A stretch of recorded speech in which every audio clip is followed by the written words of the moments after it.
माता पिता का तलाक 10 साल की उम्र में हो गया। मां ने दूसरी शादी कर ली, जिंदगी भर सौतेले भाई के साथ रहे। आस पड़ोस के बच्चे चिढ़ाते तंग करते रहे, अपनी खुद की गर्लफ्रेंड छोड़ के चली गई, जिंदगी भर अकेले रहना पड़ा। जब अमेरिका गए तो बर्तन धोते रह गए। नमस्कार, मैं Vivek Bindra, founder and CEO बड़ा बिजनेस.com। बॉलीवुड की कहानी नहीं है ये कोई, वापस आ चुका हूं पूरे जोश के साथ। इस बार बात करूंगा रतन टाटा पे। बहुत कमेंट्स किए थे आपने, रतन टाटा सर, रतन टाटा देश के रतन, रतन टाटा। इससे पहले भी मैंने अटल बिहारी वाजपेयी, अब्दुल कलाम, नेताजी सुभाष चंद्र बोस और बॉलीवुड पे 4 केस स्टडी दी थी। चारों का व्यूअरशिप मिलियंस में गया है।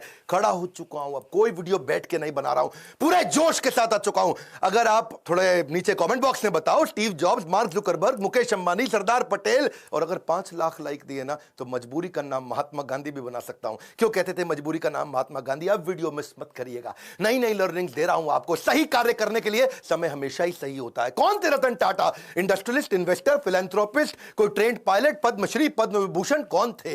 लंदन में इनको सर का टाइटल दिया, ऑनररी नाइट बोलते हैं उसको। यूके में टाइटल दिया गया इनको सर, इसीलिए मैं भी पूरे वीडियो में बोलूंगा सर रतन टाटा। इनकी चेयरमैनशिप में इनका रेवेन्यू टाटा ग्रुप का 40 गुना बढ़ा। 22 साल में 40 गुना रेवेन्यू बढ़ा, प्रॉफिट इन्होंने 50 गुना बढ़ाया। ग्रेटनेस रतन टाटा की ये थी कि ये हर डीप इंसल्ट को स्टीप रिजल्ट में कन्वर्ट करते थे। आप इनकी बेइज्जती करो, इनको डीप इंसल्ट दो, ये स्टीप रिजल्ट क्रिएट कर देंगे। जितना इनको तंग करो ये उतना ग्रो कर जाते हैं। 90% स्टार्टअप 5 साल में फेल हो जाते हैं इंडिया में। 90% स्टार्टअप 90% 5 साल में फेल हो जाते हैं। केवल बचे हुए 5% स्टार्टअप है जो अगले 10 साल तक चल पाते हैं, और 0.01% कंपनियां जो 100 साल तक चलती हैं। टाटा ग्रुप ऐसी कंपनी है जो 150 से ज्यादा साल से चल रही है। आज टाटा ग्रुप इतना बड़ा हो गया कि इनकी 100 से ज्यादा कंपनियां 100 से ज्यादा देशों में चल रही हैं। हाईएस्ट मार्केट कैपिटलाइजेशन है आज पूरे देश के अंदर इनका। टीसीएस अकेली इतनी बड़ी है कि पूरा पाकिस्तान स्टॉक एक्सचेंज एक तरफ और टीसीएस का मार्केट कैप एक तरफ। दोबारा सुन लो, पूरा पाकिस्तान, पूरा उसका पाकिस्तान स्टॉक एक्सचेंज एक तरफ, उनका टोटल मार्केट कैप पूरे देश की सारी कंपनियों का, और हमारी टीसीएस एक तरफ। ये है रतन टाटा। 4% अकेले जीडीपी को कंट्रीब्यूट कर रहे हैं। ये 50,000 करोड़ के लगभग का टैक्स कंट्रीब्यूट करते हैं एक साल का। पूरा आसाम, हिमाचल प्रदेश, उड़ीसा, गोवा मिला के इतना टैक्स कलेक्ट नहीं करता जितना टाटा ग्रुप अकेला देश को टैक्स देता है। आज हम सबके पास सुविधाओं में टाटा ग्रुप का बहुत बड़ा रोल है। 28 दिसंबर 1937 को पारसी श्री रतन टाटा, सर रतन टाटा, आज 83 साल के हो चुके हैं। कॉर्नेल यूनिवर्सिटी यूएस में हार्वर्ड में पढ़े हैं। पिता नवल टाटा, मां सुनी टाटा। आपस में उनका डिवोर्स हो गया तो ये दादी नाऊजी भाई टाटा के साथ रहे। 1962 में अमेरिका से जब लौट के आए इंडिया में तो उनकी पहली नौकरी टाटा स्टील में लगी जमशेदपुर के अंदर, और उस समय सारे मजदूरों के साथ रहते थे, शॉप फ्लोर पे रहते थे, उनके साथ ही डॉर्मेट्री में सो जाया करते थे। खाना भी लाइन में लग के कैफेटेरिया में उनके साथ लंच किया करते थे। इन्होंने पूछा गाड़ी मिलेगी? उनको बोला गया गाड़ी नहीं मिलेगी आपको, साइकिल पे आया करो, अच्छा रहेगा। बोला साइकिल, अच्छा मैं समझ गया। तो ये पैदल ही आने लगे, साइकिल पे भी नहीं आए। अपनी लीडरशिप में इन्होंने टीसीएस को लिस्ट किया, पब्लिक गए। टाटा मोटर्स को उन्होंने न्यूयॉर्क स्टॉक एक्सचेंज में लिस्ट किया ताकि इंटरनेशनल पावर और रिकॉग्निशन मिल सके। As a chairman of Tata group उन्होंने बहुत सारी foreign companies, Tetley, Daewoo commercial vehicle, Corus group steel के लिए, जैगवार लैंड रोवर की कहानी तो आपको पता ही है। वो मैं बिल फोर्ड की कहानी, इनकी टाटा और बिल फोर्ड की बेइज्जती की कहानी पहले कवर कर चुका हूं कि कैसे इनकी बिल फोर्ड ने बेइज्जती करी थी। जब ये अपनी कंपनी बेचने डेट्रॉइट गए तो उन्होंने कहा तुम पे एहसान कर रहा हूं। रतन टाटा ने अपनी कंपनी बेची नहीं। बाद में बिल फोर्ड इनके पास डेट्रॉइट से मुंबई आए, बोले आप हमारी कंपनी खरीद के एहसान कर रहे हैं। तब इन्होंने जैगवार लैंड रोवर ली थी। 5 स्ट्रैटेजी पहले बिजनेस की लेता हूं, फिर बताऊंगा रतन टाटा ने शादी क्यों नहीं करी और इनके 10 अनसुने किस्से, वो कहानियां जो सुन के आप बहुत इंस्पायर्ड होंगे। पहले 5 स्ट्रैटेजी। पहली स्ट्रैटेजी ऑर्गेनिक ग्रोथ लेते हैं। ऑर्गेनिक मतलब जो अपने आप मिल सके, नई मार्केट, नई टेक्नोलॉजी, नया कस्टमर, नई मार्केट, नई टेक्नोलॉजी, नया कस्टमर, ढूंढते रहो। कौन सी नई मार्केट, कौन सी नई टेक्नोलॉजी, कौन सा नया कस्टमर। दूसरी इनऑर्गेनिक ग्रोथ, जो अपने आप होएगी ठीक है, अब इनऑर्गेनिक ग्रोथ लेंगे, टेक ओवर करेंगे, एक्विजिशन करेंगे, दूसरी कंपनियां खरीदेंगे, छोटी कंपनियां खरीदेंगे, खुद को बड़ा करेंगे, जॉइंट वेंचर करेंगे, पार्टनरशिप्स करेंगे, स्ट्रैटेजिक अलायंस करेंगे। तीसरी स्ट्रैटेजी, जो धंधा अच्छा नहीं है उसमें से एग्जिट कर लो। Cosmetic, paint, oil, soap, pharma, cement, ये 6 कंपनियां इनकी चली नहीं, उनसे एग्जिट कर गए, बाहर निकल जाओ, कोई अटैचमेंट नहीं, धंधे को धंधे की तरह चलाना है। चौथी स्ट्रैटेजी, एंटर करो उसमें जो चलेगा। रिटेल, टेलीकॉम, बायोटेक्नोलॉजी और टेक्नोलॉजी इनका बहुत अच्छा चलता रहा, उसमें एंटर करके उसको बड़ा करते गए। और इनकी फाइनली 5वीं स्ट्रैटेजी क्या थी कि कोर बिजनेस को पकड़ के रखो। स्टील, मोटर, केमिकल और पावर, ये इनके कोर बिजनेस थे। अब लेते हैं 10 वो कहानियां। 10 में से पहली कहानी बहुत लोगों के मन में है, रतन टाटा जी ने शादी करी क्यों नहीं। एक बार आया था मौका, वो शादी के बहुत नजदीक पहुंच गए थे। लॉस एंजलिस में उनको वहां एक अमेरिकन देवी से बहुत प्रेम हो गया था। वो देवी जी को भी रतन टाटा से बहुत प्रेम हो गया था और वो अमेरिकन देवी के साथ इतना प्रेम हो गया कि इन्होंने डिसाइड कर लिया अब शादी करें। इतने में टाटा जी को फोन आया इंडिया से, अरे बेटा रतन मैं बीमार हूं। उनकी दादी का फोन आया, इंडिया मुझसे मिलने आ जाओ, मेरा आखिरी समय। रतन टाटा को जाना पड़ा क्योंकि उन्होंने सारी जिंदगी दादी के साथ ही तो बताई थी। तो उन्होंने देवी जी को बोला कि चलो चलते हैं अब इंडिया में शादी करेंगे हम लोग और दादी से भी आपको मिलवाऊंगा। तो वहां बेटी को रुकना पड़ गया क्योंकि उसके माता पिता ने बोला इंडिया में इंडो चाइना का वॉर चल रहा है, 1962 का समय था, इंडो चाइना वॉर चल रहा था। उन्होंने कहा अभी इंडिया जाना ठीक नहीं है। ये इंडिया गए, सोचा अब वो देवी जी आने वाली हैं। उधर उसके माता पिता ने उसकी शादी किसी और से करा दी। और रतन टाटा को सुन के बहुत धक्का लगा क्योंकि वो वचन दे चुके थे। रतन टाटा ने अपने कई इंटरव्यूज में ये बात बोली कि जो मैं बोलता हूं उसे पूरा करता हूं, मेरे मुंह से ऐसे शब्द नहीं बोलता मैं। I tend to not say things loosely. I try to live up to whatever I've said, the commitments I've made. क्योंकि इन्होंने उस लड़की को वचन दिया था कि मैं शादी तुमसे करूंगा, अब उसने किसी और से कर ली तो रतन टाटा ने जिंदगी भर दोबारा शादी नहीं करी, अकेले रहे, लोनर रहे। See it is not easy to be loyal to someone who is not loyal to you. वो लड़की इनको लॉयल नहीं थी रतन टाटा को, तो भी बावजूद उसके कि कोई अपनी लॉयल्टी ना दिखाए तब भी जिंदगी भर लॉयल रहे। आज तक उसकी याद में उन्होंने दोबारा शादी नहीं करी। लॉयल्टी जो है ना वो ग्रे नहीं होती है, या तो ब्लैक है या वाइट है। लॉयल्टी बीच में नहीं होती, या ब्लैक है या वाइट है। जिंदगी भर रतन टाटा ने शादी नहीं करी। लेकिन अब मैं आपको बात करता हूं दूसरी कहानी का किस्सा। एक बार ये नासिक की तरफ जा रहे थे मुंबई से, कई सीनियर ऑफिशियल्स थे, गाड़ी में जा रहे थे और रास्ते में इनकी गाड़ी का टायर पंचर हो गया। और टायर पंचर हो गया तो सब अपना गाड़ी से उतरे, अपना कैजुअल थे, वहां पे इधर उधर घूम रहे थे। कोई अपना चाय पी रहा था टपरी पे, कोई अपना सुट्टा मार रहा था। तो सब तरह कैजुअल हो गए, इधर उधर घूम रहे थे। और तभी देखा कहीं रतन टाटा नहीं दिख रहे, रतन टाटा नहीं दिख रहे। अरे भाई कहां गए रतन टाटा, कहां गए रतन टाटा? चाय पी रहे हैं, अरे कहीं कहीं वॉशरूम गए हैं। तो रतन टाटा अचानक लोगों ने देखा कि अपनी स्लीव ऊपर करके और अपने टाई को कंधे पे ऐसा पीछे टांग करके, उसके बाद जो है जैक और पाने को हाथ में पकड़ के दूसरे टायर का प्रेशर चेक कर रहे, उसके साथ पंचर लगवा रहे। तो लोगों ने आके पूछा भाई आप रतन टाटा हैं, आप काहे पंचर लगा रहे भैया? वो उसका काम है पंचर लगाने का। तो बोले देखो अगर इसको 15 मिनट लगते हैं पंचर लगाने में, मेरी मदद से 7.5 मिनट में कर लेगा, तो जहां मीटिंग में पहुंचना वहां 7.5 मिनट ज्यादा मिल जाएगा मुझको।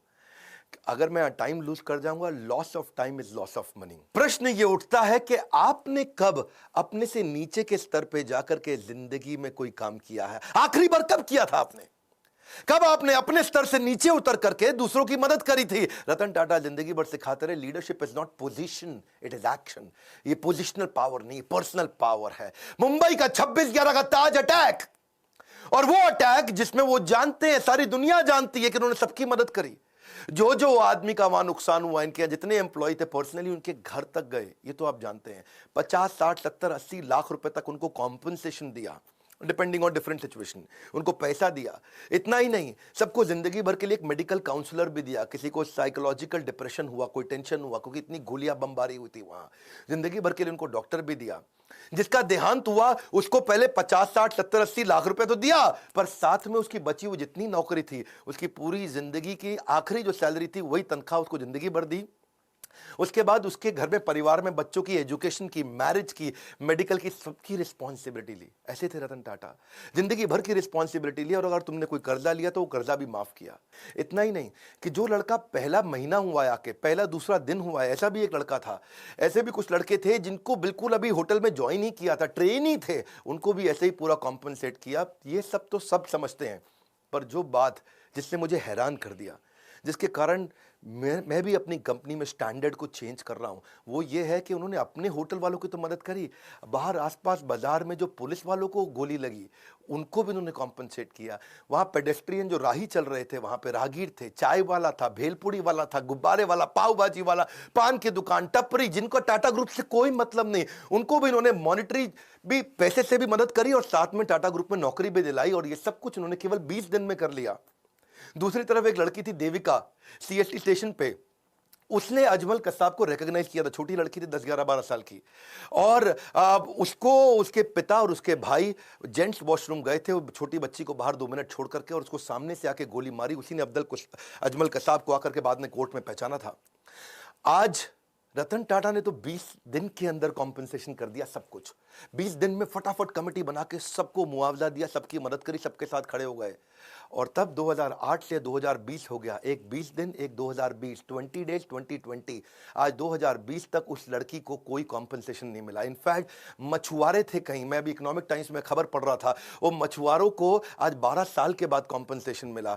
मतलब सरकार को जितना समय लगता है, टाटा को कभी समय नहीं लगता। करुणा के लिए कारण की जरूरत नहीं पड़ती। यदि आप दूसरों को प्रसन्न देखना चाहते हैं तो करुणा का भाव रखिए, और अगर खुद को प्रसन्न देखना चाहते हैं तो भी वही करना है, तो भी करुणा का भाव रखना है। देखिए, ये ऐसे व्यक्ति थे जो वैल्यू को वैल्यू किया करते थे, वैल्यूज को ही used to value the values. चौथी कहानी, हार्वर्ड के अंदर अब सब लोग सोचने लगे कि भाई हम क्राइसिस मैनेजमेंट सिखाते हैं, 26/11 में सबसे बड़ा क्राइसिस था, और तब वहां के प्रोफेसर ने सोचा कि भाई हम केस स्टडी सिखाते हैं क्राइसिस मैनेजमेंट की। तो उन्होंने अपने 2 प्रोफेसर्स को भेजा कि जाके इंडिया में पता लगाओ कि रतन टाटा की ये कंपनी टाटा ग्रुप में जो होटल था, होटल के कर्मचारी इतने कमिटेड कैसे थे, कैसे अपनी जिंदगी को दांव पर डाल के दूसरों को बचाने में लगे थे। आपको तो पता है ना, वहां एक जनरल मैनेजर भी था, करमबीर सिंह, 1 साल पुराना जनरल मैनेजर था। और उसने क्या देखा, मतलब उसकी वाइफ और उसके बच्चे उसी होटल में रुके हुए थे, और उसको पता चला, खबर मिली कि उसकी वाइफ की डेथ हो गई है वहीं पे, जो नीति थी उसकी वाइफ, और उसका बेटा उदय और समर, एक की उम्र 14 साल, एक की 5 साल, वो होटल के अंदर है जनरल मैनेजर करमबीर सिंह, और ऊपर फ्लोर के अंदर एक स्वीट कमरे के अंदर उनके बच्चे और उसकी बीवी की डेथ हो गई। लेकिन वो रुका नहीं, क्योंकि आग लग गई थी वहां कमरे में। वो रुका नहीं, वो सुनने के बावजूद वो दूसरे गेस्ट को बचाने में लगा रहा। इतना ही नहीं, उनके अलावा यंग ट्रेनी थे बहुत सारे, वो भी गेस्ट को बचाने में लगे रहे, वो भी खुद वहीं रुक रहे, उनको गेस्ट को भेजते रहे होटल के अंदर। टेलीफोन ऑपरेटर फोन करके बता रहा है कि अब निकलो, अब रुको, अब निकलो, अब रुको। रिसेप्शनिस्ट जो स्टाफ थी वहां पे, वो भी ह्यूमन शील्ड बना बना करके गेस्ट को निकालने में लगे हैं। सब लोग हैरान थे। हार्वर्ड बोला कि यार एम्प्लॉइज में ऐसा है क्या, इनके ये क्या भरते हैं, कौन सा इंजेक्शन लगाते हैं कि इनके एम्प्लॉय कोई आर्मी के अफसर थोड़े ही है कि अपनी जिंदगी दांव पर लगा दी। भाई सबसे पहले तो आदमी अपने को बचाता है, खुद निकलता है। लेकिन इनके सारे एम्प्लॉय, जब ताज मालदीव्स का भी था ना, ताज, वहां पे भी सुनामी आया था 2004 में, उधर भी इन्होंने यही किया था। तो वो सोचे कि भाई ताज होटल के एम्प्लॉय ऐसे हैं कैसे। तो देश पांडे और रैना, ये 2 आदमी हार्वर्ड से आए रिसर्च करने इंडिया में। तो पहले सोचा, भाई सिंपल सी बात है, आप लोग भी सोच रहे होंगे कि इनकी ट्रेनिंग बड़ी अच्छी होती होगी, इनका ह्यूमन रिसोर्स अच्छा होगा, इनके मैनुअल अच्छे होंगे। लेकिन वो बोले नहीं, ट्रेनिंग तो तब देना जब एम्प्लॉय 2, 4, 5, 10 साल पुराना हो जाए। यहां तो एम्प्लॉय नया था, जिसको आए 15 दिन हुए वो भी जान दे रहा है अपनी। तो बोले कि अच्छा रिवॉर्ड रिकॉग्निशन अच्छा देते होंगे। भाई नहीं, जो रिवॉर्ड रिकॉग्निशन तब दोगे जब तुम साल 2 साल 4 साल नौकरी कर लोगे, तब तो कोई अवार्ड रिवॉर्ड दोगे। वो तो 15 साल पुराने लड़के, 15 दिन क्षमा चाहता हूं, पुराने लड़के आए और होटल में अपनी जान देने में लगे। तो ये कह रहे हैं कि क्या चक्कर है, टाटा ग्रुप के होटल में कोई आदमी आता है तो अपनी जान देने को तैयार हो जाता है, पर ग्रुप के लिए, टाटा के लिए काम करता है, क्या चक्कर है। तो उन्होंने कहा भाई रिज्यूमे अच्छा था इनका, एक्सपीरियंस अच्छा था, पता चला वो भी नहीं। फाइनली रतन टाटा से जब इनका इंटरव्यू हुआ, उन्होंने कहा यार क्या क्या चक्कर क्या है, आपके होटल का आदमी अपनी जिंदगी दांव पर लगा देता है। तो रतन टाटा ने बोला ये बाद की बात नहीं है, ये हायरिंग से पहले की बात है। हम उसका कैरेक्टर, उसकी इंटेग्रिटी को देख लेते हैं इंटरव्यू के दौरान। Interview is the key. Interview के दौरान ही हम अपनी कंपनी में ऐसे लोगों को लेते हैं जो ईमानदार है, काम करना तो हम सिखा देंगे, हमें ईमानदार लोग चाहिए। ये है टाटा ग्रुप, खुद इतने ईमानदार, उनकी ईमानदारी पर तवे पे बैठ करके इंसान आज भी कसम खा सकता है कि भाई टाटा नहीं कर सकते बेईमानी। और ऐसे ही एम्प्लॉय भी लेते हैं, कहते हैं ईमानदार ले लो। और जब ईमानदार लोग लिए तो उन्होंने अपनी जान दी होटल में लोगों को बचाने के लिए। इनका रूल क्या है, नेशन बिफोर द बिजनेस। मैं 5वीं कहानी सुनाता हूं। अभी ताज अटैक की मैंने 2 कहानी सुनाई आपको, अब ताज ही की तीसरी कहानी लेते हैं कि ताज होटल को ठीक करने के लिए रतन टाटा ने टेंडर निकाला। भाई होटल में आग लग चुकी है, होटल में गोलियां चली हैं, होटल पूरा तहस नहस हो चुका है। तो उन्होंने दुनिया भर में टेंडर निकाला कि कौन हमारे होटल को आके ठीक करेगा, रिपेयर करेगा। समझ रहे हो मेरी बात को। तो रिपेयर करने के लिए दुनिया भर में टेंडर, पाकिस्तान से 2 कंपनी ने भी टेंडर अप्लाई कर दिया कि हम आपका होटल आके ठीक करते हैं। अच्छा, उनको रतन टाटा ने ध्यान नहीं दिया, भाई पाकिस्तानी है, मैं यही कराऊंगा इनसे। कसाब साहब वहीं से आए थे। तो ये को 2 आदमी, 2 बड़े बिजनेसमैन बिना अपॉइंटमेंट लिए पहुंच गए मुंबई रतन टाटा से मिलने के लिए कि भैया हमको दे दो, हम करेंगे टेंडर पास। रतन टाटा ने उनको अपॉइंटमेंट नहीं दिया, कमरे के अंदर से सेक्रेटरी को बोल दिया, बोल तो बिजी हैं। वो बाहर बैठे वेट करते रहे, पूरा सुबह से शाम हो गया। रतन टाटा ने फिर मैसेज भेज दिया उनको, बोलो चले जाओ, तुम अपॉइंटमेंट लेके नहीं आए, मैं बिजी हूं। ये दोनों पाकिस्तान के बड़े बिजनेसमैन दिल्ली पहुंच गए एक बड़े कांग्रेस के नेता के पास। उस समय कांग्रेस का वो कैबिनेट में मिनिस्टर था, और उनके पास जाकर के बोलते हैं कि आप मेरी रतन टाटा से अपॉइंटमेंट फिक्स करा दो, हम उनका होटल ठीक कर देंगे, भैया हमारा तो काम ही यही है। तो कांग्रेस के मिनिस्टर ने रतन टाटा को फोन किया, हेलो मैं मंत्री बोल रहा हूं, मैं नाम नहीं लूंगा उनका। रतन टाटा बोले बताइए।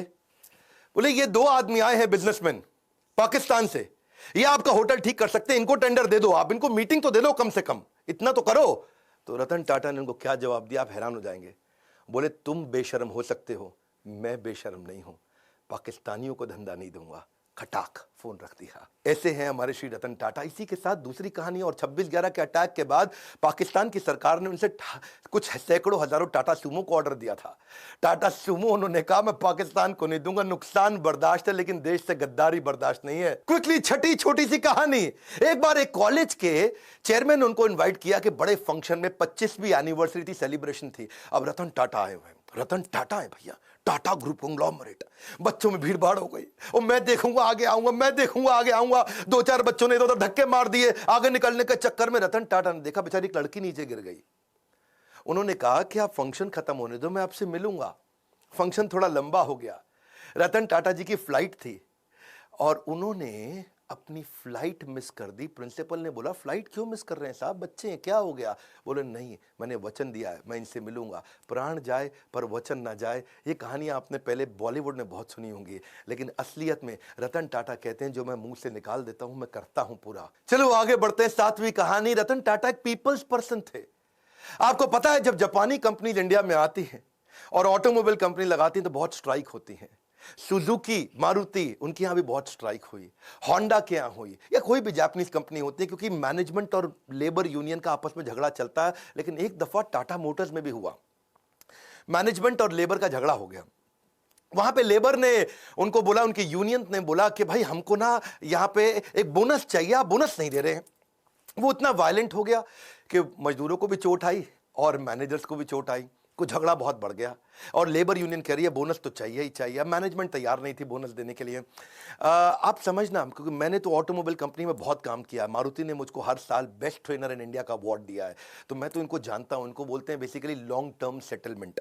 लॉन्ग टर्म सेटलमेंट होता है 4 साल का, जिसमें तय किया जाता है कितना बोनस दिया जाएगा, और मैनेजमेंट तय कर चुका था। पर रतन टाटा आए, उन्होंने आके कहा कि मैं लेबर से सबसे मिलता हूं, और यूनियन से मिले। वहां उनके बीच में जाकर के जमीन पे बैठ गए और उनके साथ बैठ करके बोले कि आप ठीक कह रहे हैं, बोनस तो मिलना चाहिए, आपने खून पसीना बहाया है।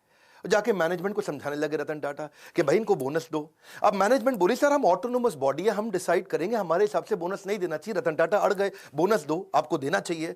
मैनेजमेंट बोली आप जबरदस्ती करेंगे तो हम दे देंगे, लेकिन इनको देना बनता नहीं है। रतन टाटा बोले देखो मेरी रिक्वेस्ट है, इनको बोनस दो। अब वहां सारे मजदूर देख रहे हैं, पहली बार भी रतन टाटा खुद आए, आके मैनेजमेंट से लड़ रहे हैं। ऐसा साइकोलॉजिकल टर्न अराउंड हुआ कि उसके बाद खुद ही सारे की सारी लेबर यूनियन ने आकर के बोल दिया कि अब हमको बोनस नहीं चाहिए, रतन टाटा आकर के हमसे लड़े, इतना ही काफी है। 8वीं क्विकली कहानी, रिवॉर्ड द फेलियर। इन्होंने अपने टाटा नैनो के फेलियर से एक चीज सीखी कि क्या, कि try frugally and fail fast. वो उन्होंने कल्चर ही बना दिया। तब रतन टाटा ने आकर सबको सिखाया कि भाई ऐसा करते हैं, हम फेलियर को रिवॉर्ड करते हैं, छोटे छोटे फेलियर होने दो। उन्होंने एक एनुअल कॉन्टेस्ट ही लॉन्च कर दिया टाटा ग्रुप में। कहता चलो एक कॉन्टेस्ट लॉन्च कर देते हैं, मैं जो सबसे बढ़िया फेल्ड आइडिया होगा उसको रिवॉर्ड दूंगा, ताकि लोग मेहनत तो करें, और जितना बढ़िया फेल्ड आइडिया होगा मैं उसको, तो ताकि छोटे छोटा मेहनत करो, छोटी छोटी फ्रूगल, बहुत बड़े फेलियर मत करो, छोटे फेलियर जल्दी जल्दी करो, जल्दी जल्दी सीखो, it will spark your innovation. तो रतन टाटा का मैसेज था कि failure is a gold mine for the company. अब उन्होंने कई सारे फेलियर फिर देखे कि आने लगे, वो बहुत वैल्यूएबल थे। इन्होंने एक वहां पे स्टूडेंट्स ने छोटा आइडिया फेल किया, लेकिन बहुत अच्छा था कि छोटा ट्रक क्या 3 व्हीलर को रिप्लेस कर सकता है। ये इस पे भी टाटा ग्रुप ने ट्राई किया।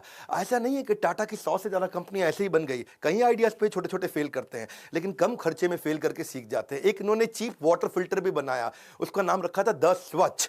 उसमें राइस हस्क होता है ना, चावल का भूसा, उसी से बनाने का प्रयास किया। एक प्रोटोटाइप भी बनाया $500 के अंदर। कितना? $500 में, यानी कि लगभग 30-40 हजार रुपए के अंदर क्या एक मकान को खरीदा जा सकता है दुकान से। किसी दुकान पर जाओ, मकान खरीद के ले आओ। क्या? हाँ, 40,000 रुपए का मकान खरीदो तो डिसमेंटल करके मकान को जाकर के वापस फिट कर दें, ऐसा छोटा सा मकान बना सकें, उस पर भी इन्होंने काम किया। $20 के अंदर कमर्शियल ट्रैवलर्स को क्या रास्ते के अंदर अकोमोडेशन दिया जा सकता है, जो ड्राइवर वगैरह बेचारे कमर्शियल ट्रैवलर होते हैं। From error to error one discovers the entire truth. यही था रतन टाटा का फिलॉसफी के छोटे छोटे छोटे फेलियर करो, सीखो, तभी कंपनी आगे बढ़ेगी और इनोवेशन आएगा। नौवीं कहानी फिलैंथ्रोपी, ये तो उनका नाम ही है। फिलैंथ्रोपी मतलब दान देना, सेवा करना है जी। रतन सेवक टाटा, शायद इनका नाम ऐसा ही होना चाहिए था, रतन फिलैंथ्रोपिस्ट टाटा। ऐसे फिलैंथ्रोपिस्ट जो आज भी 66% के आसपास अपनी कंपनी के प्रॉफिट्स को चैरिटेबल ट्रस्ट में देके दान दे देते हैं। हेल्थ के ऊपर, न्यूट्रिशन पे, एजुकेशन पे, वाटर के कंजर्वेशन पे, डिजिटल ट्रांसफॉर्मेशन पे, गरीबों को स्किल डेवलपमेंट के ऊपर, डिजास्टर रिलीफ में, चाहे वो कोरोना हो या उससे पहले का डिजास्टर हो, कहीं बाढ़ आई हो, या फिर स्पोर्ट्स को बढ़ाने में, या बच्चों को स्कॉलरशिप देने में। देखो कॉर्नेल यूनिवर्सिटी तक चले गए, वहां भी उनको बोला कि अगर इंडियन बच्चे आएंगे, काबिल हुए, तो उनको फाइनेंशियल एड दे दो। वहां जाके कॉर्नेल यूनिवर्सिटी का पैसा दिया है, वहां से खुद पढ़ाई किया था। 100 करोड़ रुपए के आसपास तो उन्होंने आईआईटी बॉम्बे में दे दी कि Tata centre of technology design यहां बना दो। लेटेस्ट अब इन्होंने 1,500 करोड़ रुपया कोविड में दान किया।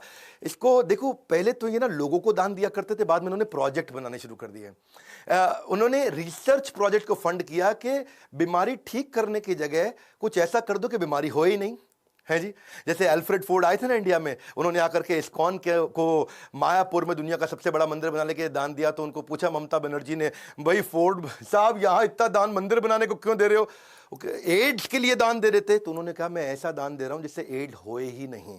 हाँ, ऐसे ही रतन टाटा क्या बोले, मैं बीमार होने पे बीमारी ठीक करने की जगह ऐसा दान देना चाहता हूं जिससे बीमारी होनी बंद हो जाए। टाटा ग्रुप फिलैंथ्रोपी में इतना आगे है। 2011 का मैं अपना पर्सनल किस्सा भी सुनाना चाहूंगा। मेरे गुरुदेव के आदेश पे उन्होंने कहा हम गरीब बच्चों को खाना खिलाना चाहते हैं। तो उन्होंने कहा कि आप टाटा ग्रुप से जाकर के मिलिए, वो बहुत दान देते हैं। तो तब अर्जुन मुंडा सांसद हुआ करते थे उन दिनों, ये मेरा पर्सनल किस्सा है 2011 का बता रहा हूँ, जमशेदपुर से। और तब मैं उनको गया, उनके पास जाके उनको गीता के कुछ कथा सुनाई, उनको बताया यज्ञ दान तप कर्म, कि यज्ञ दान तपस्या और कर्म ये सबको करना चाहिए, पावनानि मनीषी नाम। बहुत खुश हुआ अर्जुन मुंडा अचानक भगवत गीता पढ़ते पढ़ते 15 दिन में झारखंड की सरकार पलटी, मुख्यमंत्री बन गए। बहुत खुश हुए, बोले विवेक बिंद्रा जी आपने मुझको गीता दी और मैं मुख्यमंत्री बन गया, आइए चलिए मिलते हैं। शपथ समारोह पर उन्होंने बुलाया, बोला मैं क्या सेवा कर सकता हूं? मैंने कहा मेरे लिए मत करिए, मुझको आप रतन टाटा जी से, जमशेदपुर में वहां नेरुरकर हुआ करते थे, हेमंत नेरुरकर मैनेजिंग डायरेक्टर, इनसे मिलवा दीजिए। मैं चाहता हूं गरीब बच्चों को जमशेदपुर में किचन बना दें और गरीब बच्चों को मिड डे मील के द्वारा उनको स्कूल में बुलाएं, खिलाएं। तो उन्होंने मेरी वहां मीटिंग कराई। तो मैंने जाकर के मिस्टर नेरुरकर को बताया कि हम क्या करेंगे, गाड़ियों पे आपकी टाटा एस, टाटा 407 उस पर लगा देंगे बड़ा बड़ा बोर्ड कि टाटा ग्रुप आज यहाँ गरीब बच्चों को खाना खिला रहा है और मिड डे मील का कैंपेन चलाते हैं। स्कूल के अंदर बच्चों को दाल चावल रोटी सब्जी गरम गरम खिला देंगे, इससे बच्चे स्कूल आएंगे फ्री में खाना खाने के लिए। उनको आइडिया अच्छा लगा, उन्होंने 15 करोड़ रुपया डोनेशन भी दिया। ये पर्सनली मैं उन दिनों शायद उस समय 28-29 साल का रहा हूँगा और ये मेरी लाइफ का एक बड़ा अचीवमेंट था कि मैं एक सेवा कर पाया। आज भी वो किचन चल रही है, 65,000 गरीब बच्चों को वहाँ खाना खिलाया जा रहा है। उसके ओपनिंग पे मैं गया था, इनॉग्रेशन पे कुछ फोटोग्राफ्स भी मैं आपको शेयर करूँगा।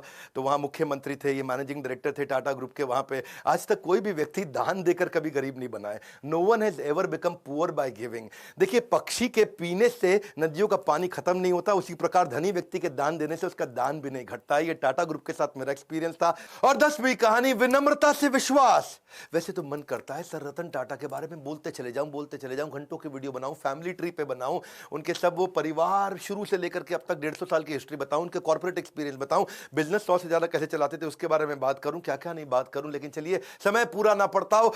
एक बार वो सेमिनार में गए और एक सेमिनार में, वहां सेमिनार खत्म होने के बाद लोगों ने बोला भाई सर रतन टाटा के साथ फोटो खिंचाएं, तो सब लोग लाइन में खड़े हो गए। 3 रो बना ली उन्होंने, पहले लंबे वाले लड़के पीछे खड़े हो गए, फिर थोड़ी कम हाइट के और नीचे बाकी जमीन पे बैठ गए। अब सर रतन टाटा की कुर्सी लगाई थी, उन्होंने कुर्सी हटवा दी तो लोगों को लगा खड़े होंगे। अब रतन टाटा जी खड़े हुए तो उनकी हाइट लंबी है तो पीछे वाले छुप जाएं, पीछे जाके खड़े हुए तो रतन टाटा खुद छुप जाएं, तो वो आके खुद ही जमीन पे बैठ गए। 2 मिनट तक सन्नाटा हो गया, नीचे बैठे। रतन टाटा बोला जल्दी फोटो खींच लो, ज्यादा देर नीचे नहीं बैठ सकता मैं। सर रतन टाटा है वो, विनम्रता की मूर्ति, विनम्रता से विश्वास तक। जब श्री नारायण मूर्ति जो कि इन्फोसिस के फाउंडर हैं, जब उनको बोला गया कि आप लाइफ टाइम अचीवमेंट अवार्ड दीजिए रतन टाटा को, और वो जब लाइफ टाइम अचीवमेंट अवार्ड देने गए तो अवार्ड देते ही उन्होंने पहले उनके चरण स्पर्श किए, उनके पाँव छुए। ये हमारे देश की सभ्यता है, और सभ्यता से ज़्यादा ये स्वयं सर रतन टाटा हैं कि कॉम्पिटिटर भी आके पाँव छूता है। आप दोबारा बता दूं, ये टीसीएस चलाते हैं, वो इन्फोसिस चलाते हैं, आपस में कंपटीशन है। कॉम्पिटिटर भी जिसके पांव छुए वो है सर रतन टाटा। कोई भी गाड़ी दुनिया में चला सकते हैं, लंबरगिनी भी चला सकते हैं, लेकिन टाटा की सेडान गाड़ी चलाते हैं। इकोनॉमी क्लास में एयर एशिया के ट्रैवल करते हैं। ट्रस्ट इक्वल्स टू कल्ट, उनका कल्ट इतना ज्यादा है। एक बार क्या हुआ, सर रतन टाटा के 1 मिलियन फॉलोअर हो गए इंस्टाग्राम पे, तो वो इंस्टाग्राम पे आए, सबको धन्यवाद कर दिया कि भाई मेरे 1 मिलियन फॉलोवर हो गए, आप सबका बहुत बहुत धन्यवाद। तो वहीं एक लड़की ने नीचे कमेंट लिख दिया, कांग्रेचुलेशन छोटू। क्या छोटू? अब लोग बुरा मान गए, छोटू कह रही है, ये देख तो ले कौन रतन टाटा है वो, छोटू बोले। उसने सोचा 1 मिलियन मतलब छोटू जैसा ही है, और लोगों ने इतना हेट स्पीच लिखा, इतना बुरा किया, ये देख तो ले, देख रतन टाटा है वो, देख देख। और वो बेचारे फिर रतन टाटा आ गए बीच में, और उन्होंने आकर के लिख दिया नीचे, उन्होंने लड़की को पहले बुरा भला तो बोला नहीं, लेकिन उल्टा आकर के लिख दिया लड़की से कि मैं आपसे माफी मांगता हूं, आपके बारे में लोग इतना बुरा भला बोल रहे हैं। और लोगों को बोला please treat this young lady with respect. लोगों ने बोला ओए देख ले, और देख ले, ये रतन टाटा, और गुस्सा खा गए लोग। भाई रतन टाटा के मामले में लोग बिल्कुल नहीं सुनते हैं। और फिर बेचारी लड़की ने भी आकर के अपने कॉमेंट को डिलीट किया। ऐसे है सर रतन टाटा, ट्रस्ट का दूसरा नाम है।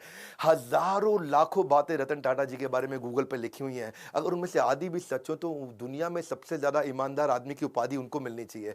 वैसे रतन टाटा जी ने जो इंपैक्ट क्रिएट किया है वो तो शायद कोई भी ना कर सके, मैं तो कभी उसके तिनके का भी प्रयास ना कर सकूं, लेकिन बिजनेस में आपको सफल बनाने की जिम्मेदारी हमने जरूर ले ली है, ये तो पक्का कर लिया है, कुछ भी नहीं छोड़ा है, कुछ भी नहीं। इतना बढ़िया बढ़िया दुनिया के हर प्रॉब्लम का बिजनेस कंटेंट हमने हिंदी में बना दिया, कुछ नहीं छोड़ा है। आज हमसे ज्यादा बिजनेस ट्रेनिंग प्रोग्राम कोई भी किसी का भी कंटेंट कंज्यूम नहीं करता, केवल बड़ा बिजनेस प्लेटफॉर्म ऐसा है। अगर हिंदी में किसी को बिजनेस सीखना है, कुछ नहीं छोड़ा है, सब सिखा दिया। आइए वर्ल्ड का मोस्ट पावरफुल कंटेंट कंज्यूम करिए। अगर आप बनना चाहते हो एक सफल व्यापारी तो call now to join EAE, यानी कि एवरीथिंग अबाउट एंटरप्रेन्योरशिप, एवरीथिंग। वैसे एक बात है, रतन टाटा एक ऐसे रत्न है जिन्हें भारत रत्न भी पूर्ण रूप से परिभाषित नहीं कर सकता, लेकिन उनको फिर भी उनके सम्मान के लिए भारत रत्न जरूर दिया जाना चाहिए। उनके जीते जी तो जरूर दिया जाना चाहिए। अगर वास्तव में कोई भारत रत्न का अधिकार रखता है तो वो हमारे देश के असली रत्न है, रतन टाटा। जीते जी उनको सम्मान देना चाहिए। आज वो 83 साल के हैं। जवाहरलाल नेहरू जी ने,